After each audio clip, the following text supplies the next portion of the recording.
सूरह इखलास तर्जुमे के साथ बिस्मिल्लाहिर्रहमानिर्रहीम। कुल हुवल्लाहु अहद अल्लाहुस समद लम यलिद वलम यूलद वलम यकुल लहू कुफुवन अहद।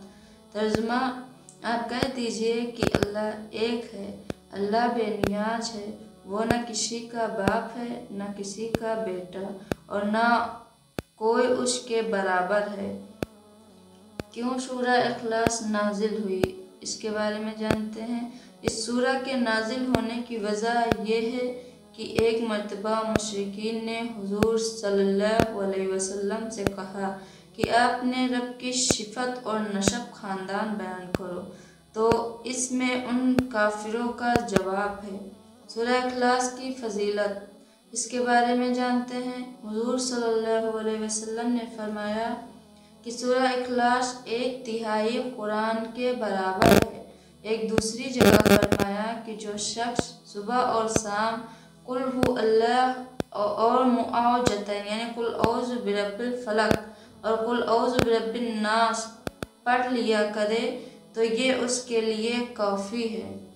तौहीद, खुदा को एक मानना। शिर्क, खुदा के साथ किसी को शरीक करना, चाहे उसकी हुकूमत में या इबादत में या सिफात में हो। सूरतुल इखलास की तफसीर व तशरीह। इस सूरत में तौहीद के अकीदे को एक ऐसी वजाहत के साथ बयान किया गया है कि शिर्क करने वाली सोच की तमाम जड़ें कट जाए। दुनिया की बहुत सी कौमें खुदा को मानती हैं, लेकिन वो किसी न किसी दूसरी तरफ से शिर्क में मुब्तला हो जाती। अल्लाह ने इस सूरह में शिर्क की तमाम शक्लों की नफ़ी कर दी है। हज़रत शाह अब्दुल अज़ीज़ रहमतुल्लाह अलैह ने इसको खूब खोल कर बयान किया है, जिसका खुलासा ये है कि अहद का मतलब कभी तादाद में शिर्क किया जाता है, यानी एक के बजाय 2, 3 या बहुत से खुदा माना जाता है। जैसे हमारे हिंदू भाइयों के यहाँ हज़ारों खुदा हैं। अहद के लफ्ज़ ने इसकी नफ़ी कर दी कि खुदा एक ही हो सकता है, एक से ज़्यादा नहीं।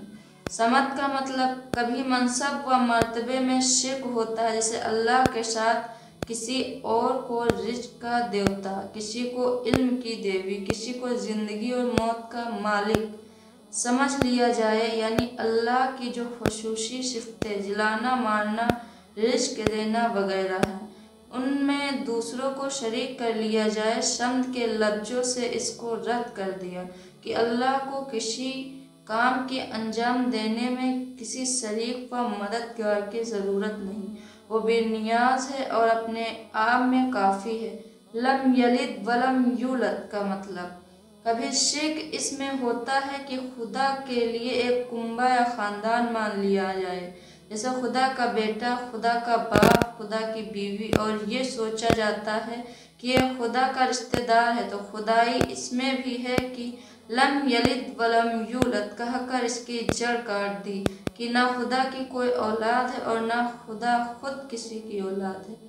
लम यकुल लहू कुफुवन अहद का मतलब और शिर्क की चौथी वजह यह है कि कुछ कौमें शख्सियतों के बारे में ये फर्ज कर लेती हैं कि वो उनके काम कर सकती हैं और वो लोग खुदा पर गालिब व असरअंदाज हो सकते हैं। तो लम यकुल लहू कुफुवन अहद कहकर इस बात को ख़त्म कर दिया कि कोई अल्लाह के बराबर और हमसर है ही नहीं जो उस पर असर अंदाज हो सके। अल्लाह हम सबको कुरान समझने और अमल करने की तौफीक अता